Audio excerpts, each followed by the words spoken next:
What's up, everyone? We have a Toro blower.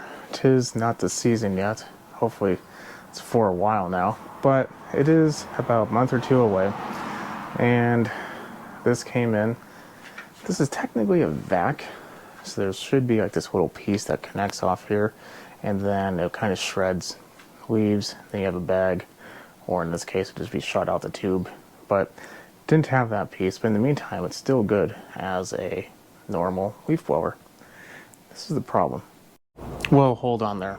Over 90% of you, according to YouTube, are not currently subscribed. You're watching this video, but you're currently not subscribed. So I'm going to welcome you to subscribe at the end if this helped you out. I work on a lot of machines, so maybe the machine you're watching is going to be something you own, but who knows? Maybe you own a generator, a pressure washer, a big mower, a chainsaw, a variety of things. The only way to know if I'm going to fix it in the future is by subscribing, and maybe I get to the one that you own and can help you out then too. So I welcome you to subscribe, put a thumbs up if it does help you out. Back to your normal video. So if it's going to run, let's see.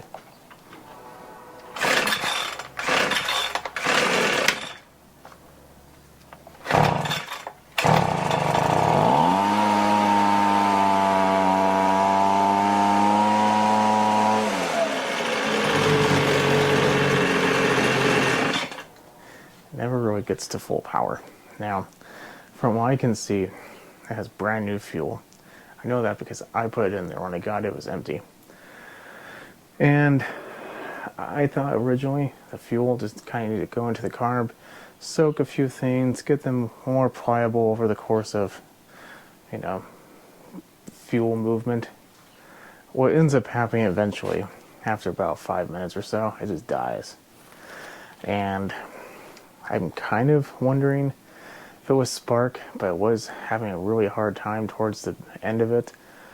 I think it's fuel related. So I think what we're going to do is we're going to take the carb apart and see what's going on inside of it.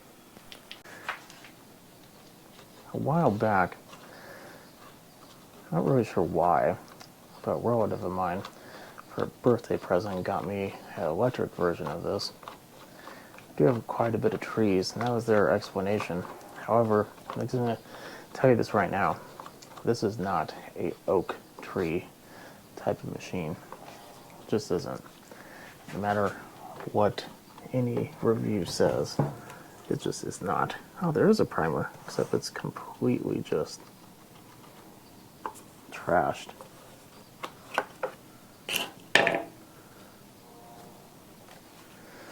Interesting. Well, I'll need a new one of those. So, can't get away from carb work.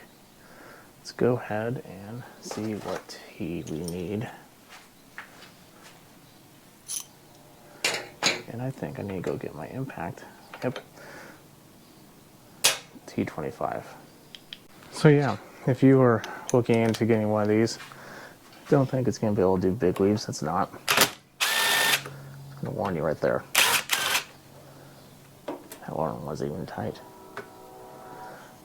Sure, we're hung up on something. Looks like this plate.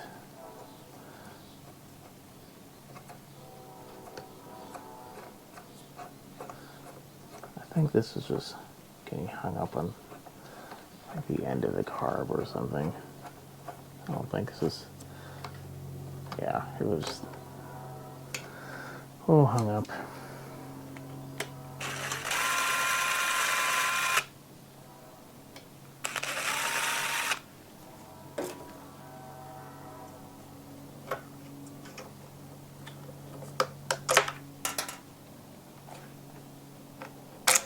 There we go. Hopefully this comes off easy. Not. I think, looks like we have a screw holding a plate on that holds the throttle down. So I'm going to take that off. That should come right off. Now we have interesting routing. So those primers are not for pushing fuel to a carb. They're meant to pull through a carb. So this is the inlet. That should be the one with the fuel filter on it. Then the outlet goes through here to the primer, which then sucks fuel through the carb, like I said, and puts it back into the tank. These lines, while they look okay, that one's pretty rough. That one's rougher. I think we're going to take those off and see what we can do about those. Hopefully there's not too much fuel in this. Yes, there is. We're going to tip this over on its side. I'll put the cover there. I don't want all the fuel to dump out of it.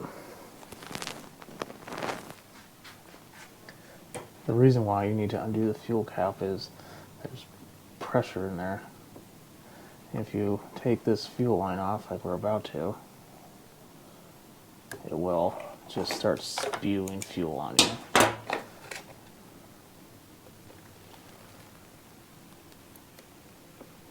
But if you crack the fuel lid or fuel cap, you don't have to worry about it.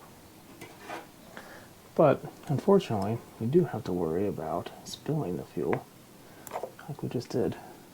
Okay. Let's go ahead and disassemble that carb. Let's see what we have. This looks like a pretty common carb, except a little bit different. This is different. I'm thinking our issue is going to be down here, but we still want to take off everything. I don't have a carb kit for this, but I do have a diaphragm. I'm hoping for it.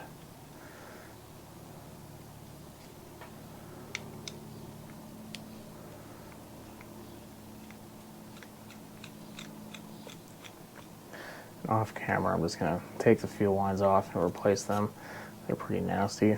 That's really boring, but so I usually don't show that. However, I am going to make a video on how to do it, in case you're wondering, which, just going to warn you now, it's probably going to be boring because, well, there are fuel lines. I'm sure someone out there doesn't know how to replace them. Okay. It's pretty hard. This is the part that I was thinking is going to be the difficult piece. Yeah, that's pretty rough.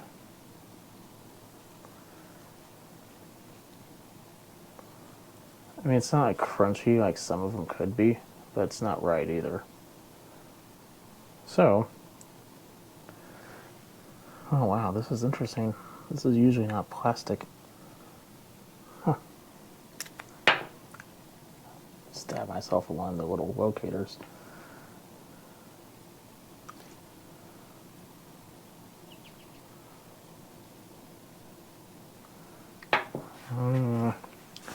We are going to want something to pry. Usually if you pry up, you don't damage, but if you pull up, you do.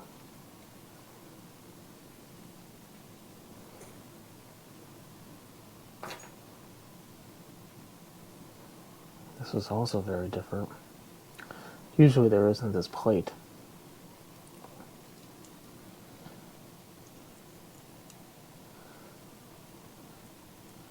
I have to wonder if this is just an older or just plain different design. Don't know.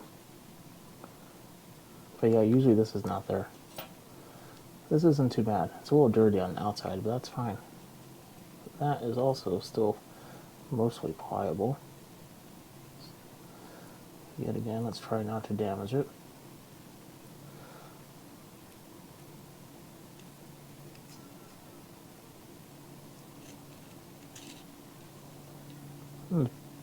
Bad news today. Let's just say for a while now, when I was in school, I used to be really big into movies, and I still am to a point. I used to go to the same theater. That theater has been around for quite some time. I mean, I've been going to it for at least 18, 20 years now. And it showed its last movie about 34 minutes ago. Sad day. Sad, sad day. Okay. Moving forward. Let's take this off. Let's move this out of the way.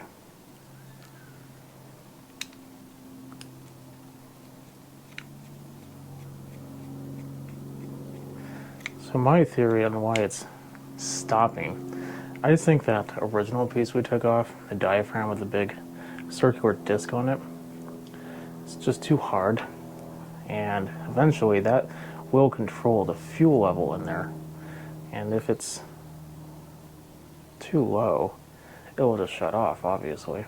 So I think that's our problem. But I'm gonna go ahead, brush this off, and then we'll be back. And it's mostly clean. This didn't clean up too well. It doesn't look great, but I can't feel anything, so I think it's just like pitting and staining. It is what it is. I do have a new diaphragm though. So let's go ahead and put this on first. I do believe that was what was on first here.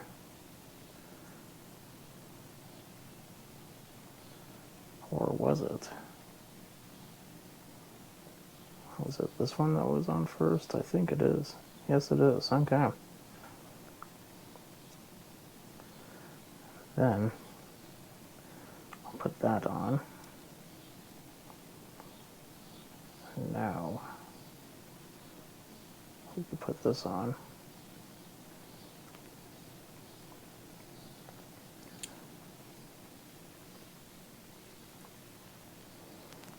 Oh yeah, definitely that way.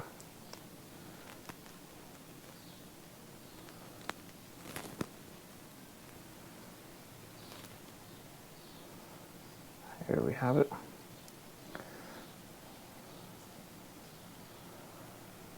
Now we put that on. And when you get a new diaphragm, you have to make sure that little piece in the center is the same height. If it's not, you're going to run into problems. If it's too short, you're going to starve for fuel. If it's too tall, you're going to be leaking. So you don't want to get the wrong size. Luckily, they don't come in too many sizes, but you do want to make sure that you are doing the right one. I don't really know which one's more aggravating. I want to say too long, just because then you'd have to clean up fuel. You'll be pulling, and then like fuel will literally just be gushing out of the muffler. It'd be that much. I did find new primer bulb. If you just type in the 2-cycle primer bulb, you'll find that on Amazon, eBay. You usually get a pack. I think I got a pack for like $8. And they're all basically the same. They do not work on steel, because of course not. But almost everything like this, they're all the same. So I did put one of those in. A few lines are in. So technically, all we need to do is put this carb back together and put it back on the machine and see if this fixed it. I'm hoping it did.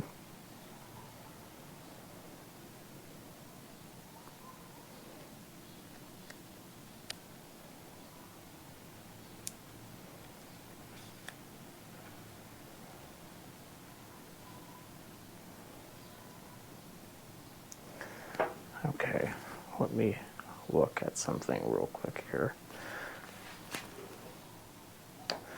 We need throttle to not be like that. We need it to go like this. Okay.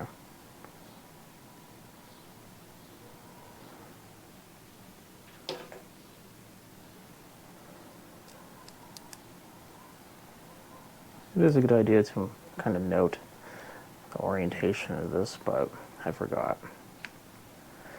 It's not too difficult. You just look where your throttle is and where the travel of the throttle, and if it's in the right direction, you're good. If it's doing the opposite, then it's backwards. Pretty simple.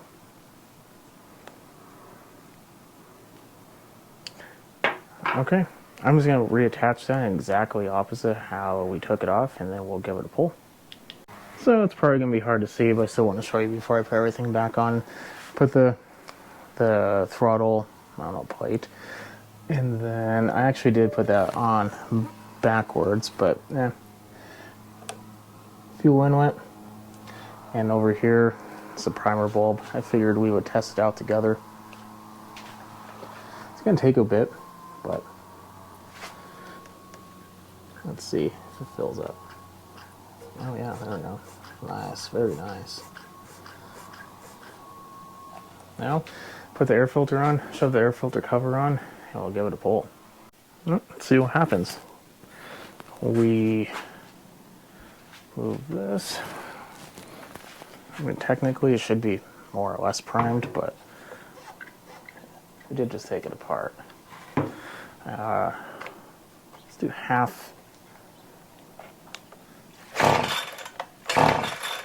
Full.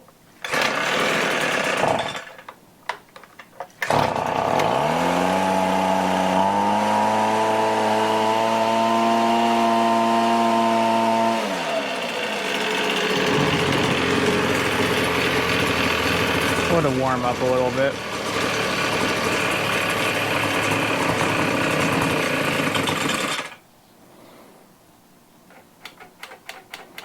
Might be needing to be warmed up a little bit more on half choke.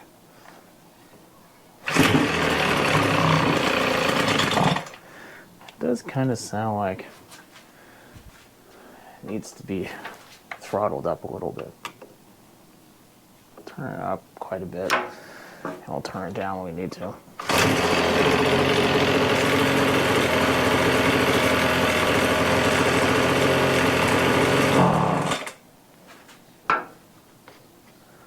Some of these machines really are picky about their choke.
There you have it. That's basically what it is. It just needed to be run and choke a little bit more. Echoes are kind of finicky like that too. It's just what happens. But it's running. It's running a lot better than it did before.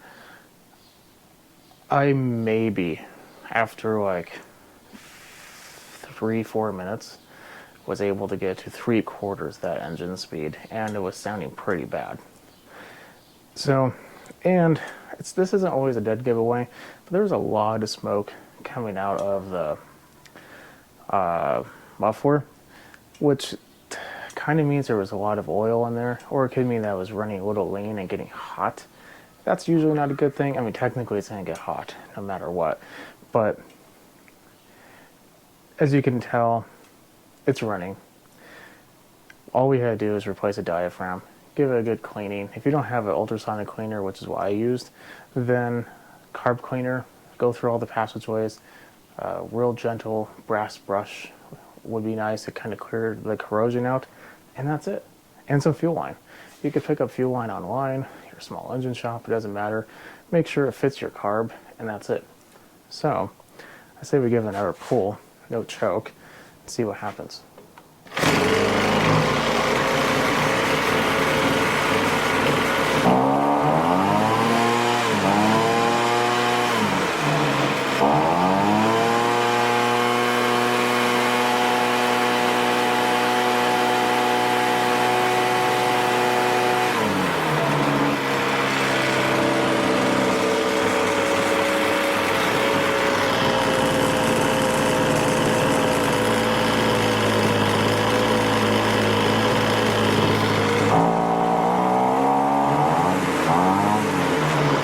Too low.